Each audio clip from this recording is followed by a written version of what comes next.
Mismo con Javier Timerman, es economista, ustedes saben, y por supuesto queremos preguntarlo por este hecho que ocurrió ayer contra Cristina Fernández de Kirchner. Javier, gracias por el contacto. ¿Qué tal, Hugo? ¿Cómo estás? Mira, yo tengo dos reflexiones. Una es, me trae a la memoria los recuerdos que yo tengo, por lo menos de chico, cuando había violencia política en la Argentina, física. En mi casa explotaron bombas, en los años 70 estoy hablando, de los montoneros, del ERP, de la AAA, de los militares. Y realmente fue un periodo terrible para la Argentina, terrible, que espero que toda la dirigencia política busque que esto no termine de esa manera, y yo espero que sí, porque creo que la democracia argentina está fuerte y en eso me parece que coinciden todos los argentinos. Por otro lado, también me vinieron a la reflexión, si me permitís, Hugo, dos incidentes que no me gusta hacer comparaciones, pero bueno, para tener un poco de perspectiva. Cuando fue el asesinato de Kennedy, por ejemplo, del año 63 en Estados Unidos, que desató mucha violencia. Después vino el asesinato de Martin Luther King, después vino el asesinato de Bobby Kennedy, muchas manifestaciones violentas, hubo mucha violencia en la sociedad americana que hasta el día de hoy se recuerda como un periodo muy violento, el final de los años 60. Y no fue positivo para Estados Unidos, y le costó mucho a Estados Unidos salir de llamémosla, de esa grieta tan fuerte que había. Por otro lado, cuando hubo el intento de asesinato a Reagan en el año 81, que fue un loco que en realidad no tenía ningún tipo de interés político, era solamente una persona que estaba tratando de imitar al personaje de Taxi Driver, la película de Robert De Niro, y pasó a ser un evento aislado del cual nadie habla, porque no impactó en una sociedad que no estaba agrietada. Entonces, me parece lo importante en este momento es reflexionar sobre cómo reducir los niveles de grieta para que esto no termine siendo una situación como la que pasó con el asesinato de Kennedy, salvando todas las diferencias, y sea más como un hecho aislado, como fue el intento de asesinato de Ronald Reagan en el año 81. Interesante, porque son dos visiones, una más totalizadora y la otra de lo que puede ser un hecho aislado, pero que claramente conmociona. Y ahí hay una responsabilidad de toda la sociedad, sobre todo los dirigentes, en frenar esta escalada que evidentemente está presente. Puede ser un hecho aislado, pero aún así representa un hecho social. Sí, totalmente. Y creo que tenemos que bajar un poco los decibeles en la discusión. Volví a repetir, en los años 70, en mi casa explotaban bombas y mi padre era un periodista, como son muchos de ustedes. O sea, ¿cómo no recordar? Acá no se salva a nadie. No se salva a nadie. Claro. Cuando empieza la violencia, le toca a los políticos, le toca a los empresarios, le toca a los periodistas, le toca a los educadores. O sea, se entra en una espiral de violencia que no se puede. Nosotros, con la historia que tenemos en la Argentina, no podemos permitir que eso ocurra. Además, va a ser muy debilitante para el crecimiento del país, para la economía, para todo. O sea, nosotros para el sistema democrático, ¿no? Para el sistema, claro. Entonces, lo ideal sería en esta situación. Yo, la verdad, es muy temprano. Recién estaba mirando un chat de Alejandro Katterberg, creo, de Poliarquía, que él decía que la dirigencia política debería consensuar las respuestas. Yo creo que a mí la idea esta del feriado no me atrae. Me parece que hubiese sido más oportuno que los dirigentes políticos llamen a la sociedad desde su puesto de trabajo, desde las escuelas, desde las universidades, desde los hospitales, desde las empresas, a usar parte del día para reflexionar sobre nuestra democracia. Creo que eso es lo que nos une hoy en día, el deseo ferviente de todos de que nuestra democracia sea fuerte y que las disputas políticas no terminen en disputas de violencia física. Y me quedo con esto, no sé, pensaba en tus palabras, Javier, aprovechándote, por supuesto, con toda tu experiencia, además, tu testimonio, que tal vez se pueda transformar esto en una oportunidad, pienso, porque ayer escuchaba a la diputada Moró, espera, recordame, ¿es diputada o senadora? Es senadora, ¿no, Moró? No, diputada. Diputada, perdona.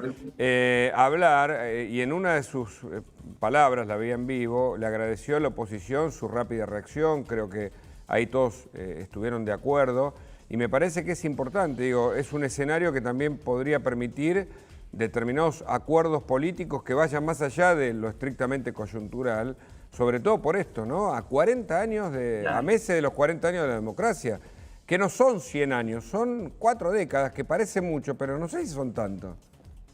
Yo te digo, Hugo, yo no lo veo con los inversores con los que hablo constantemente. Nosotros necesitamos consensos urgentes porque nuestros problemas son demasiado grandes y complejos como para aportarle soluciones ideales. Acá cada uno trata de, con su visión de la economía, de la política, de lo que sea, decir, bueno, esta es la solución y ninguna solución ideal va a tener éxito porque necesitas mínimos consensos. Entonces, a mí la verdad me encantaría y creo que fortalecería muchísimo a la democracia y a la gente y a la opinión pública hoy que haya una marcha de todos los partidos políticos. Ocurrió en el Nunca Más. Yo me acuerdo, yo había vuelto a visitar a mis padres en el año 84 cuando se entregó el libro del Nunca, cuando Sábato entregó el informe de la CONADEP a Alfonsín.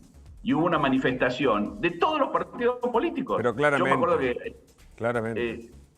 Se manifestó a la Casa Rosada a apoyar a Sábato cuando entregaba el informe de CONADEP, todos los partidos políticos, la ultraizquierda, el Partido Comunista, el peronismo, radicalismo, organizaciones de derechos humanos. Yo me acuerdo que veía, me cruzaba entre diferentes bloques de partidos y gente, y todo el mundo pacíficamente junta, entregando lo que fue un símbolo. Y esto puede pasar lo mismo. Acá no es irrelevante si es Cristina Kirchner o quien sea. Hubo un acto de violencia política y la clase dirigente tiene que juntarse y juntos mostrar el camino y dar el ejemplo. Clarísimo, Javier. Permitime que Belén quiera hacerte una pregunta sobre economía, aprovechando esta conversación. Gracias. Buen día, Javier. Bueno, primero también aprovechar para comentar que desde la OEA, Luis Almagro, el secretario general, y también el embajador de Estados Unidos en Argentina, Stanley, hicieron su repudio en redes sociales. Bueno, y aprovechando esto, ¿no? La magnitud a nivel internacional también que tiene este hecho tan grave, pedirte tu opinión, ¿no? Respecto a la expectativa que hay con la primera visita de Sergio Massa a Estados Unidos, a Washington, donde, bueno, básicamente, si bien el foco es atraer inversiones, también lo que está en juego es la negociación con el Fondo Monetario Internacional y, bueno, hablar de las metas de acá a fin de año. ¿Cuál es tu perspectiva? No, mira, yo creo que este evento no debería traer mayores consecuencias a la negociación con el fondo, etcétera, etcétera, mientras el clima en los próximos días sea de civilidad y no de bronca y de violencia, y que la violencia no traiga más violencia, claramente. Y respecto a, yo creo que las organizaciones multilaterales, como creo que lo dije en otra oportunidad, están entablando un diálogo positivo con el gobierno argentino. Falta un año para elecciones que pueden traer o no un cambio de gobierno, pero sí un cambio de planes tal vez, o un nuevo gobierno del signo político que sea. Y el fondo creo que está determinado a que este año sea un año de transición. Entonces van a trabajar con el gobierno, especialmente con este Ministerio de Economía, que dentro de todo ha dicho que quiere cumplir con las metas del fondo, que acordadas con el fondo. Hay una mejor relación personal, que es muy importante. Acá uno de los problemas que yo noto muchas veces es que los funcionarios no entienden la idiosincrasia americana cuando negocian. Y para los americanos las relaciones interpersonales son muy, muy importantes. Vos podés discutir con un americano, pero si lo tenés que hacer en un ámbito de cierto respeto, cierta concordia. Y las relaciones con Humán estaban totalmente rotas tanto en el fondo como en el Tesoro, como en la Reserva Federal. Se está cumpliendo justamente, sí. No, está cumpliendo un mes de Massa al frente de la cartera de Economía. ¿Qué balance haces y cómo puede jugar eso en las próximas proyecciones con el fondo? No te escuché, perdón. No, digo que se está cumpliendo justamente un mes de la gestión de Massa al frente de Economía. Hay señales desde el lado financiero que le dan respaldo. Después hay algunas cosas pendientes, ¿no? Todavía por resolver. ¿Cómo crees que va a ser su gestión en el Fondo Monetario Internacional? No, mira, yo creo que lo que hizo Massa cuando él no anunció un plan de largo plazo, ni anunció un plan coyuntural, sino que se dedicó a resolver ciertos problemas como el financiamiento local, la acumulación de reservas de una manera, por lo menos estabilizar las reservas, tratar de que no explote la brecha, va a hacer bajar un poco la brecha, etcétera, etcétera. Son medidas para bajar la fiebre. Y ahora me parece que en esta gestión con el fondo seguramente va a buscar algún mecanismo, o debería, que le permita usar algún instrumento del fondo o del Banco Interamericano de Desarrollo o del Tesoro para acumular algo más de reservas que dé cierta tranquilidad, porque es muy difícil hacer política económica cuando vos estás contando los dólares en el Banco Central.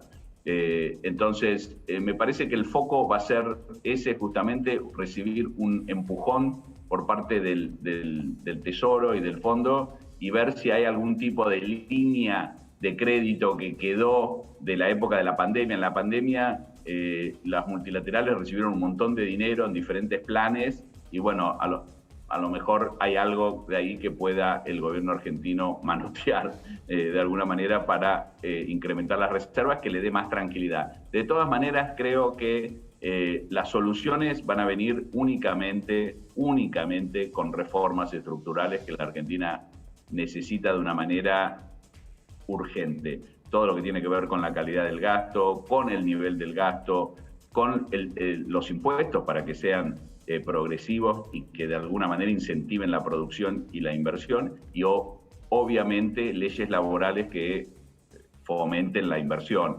La Argentina no sale de esto repartiendo lo mismo que tenemos ya. Tenemos que hacer crecer la torta, y la torta se crece únicamente con inversión.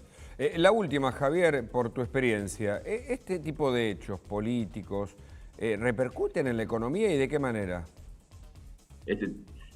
No, vuelvo a repetir, es muy difícil saber. O sea, eventos de esta naturaleza, por ejemplo, no sé, septiembre 11 en Estados Unidos, inicialmente creó una situación de mucha incertidumbre y muchos costos adicionales, porque de repente había que mejorar la seguridad en un montón de cosas.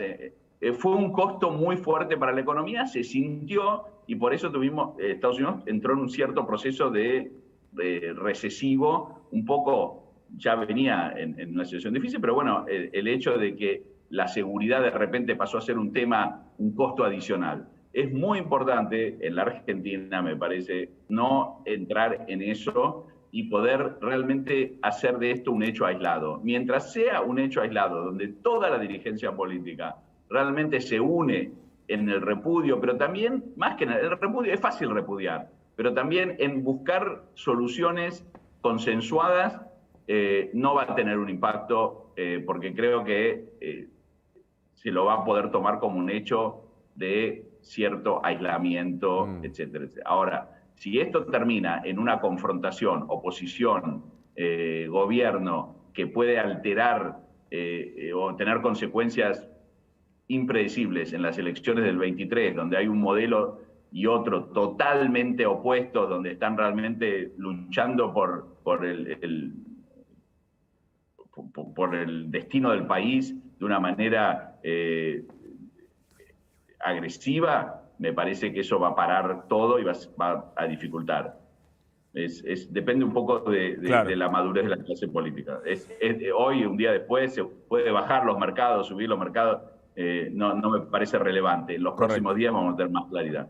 Javier, interesantísimo, como siempre. Muchas gracias y hasta la próxima. Gracias por llamar. Al contrario, Javier Timerman con nosotros, explicándonos, tratando de analizar lo político de ahora.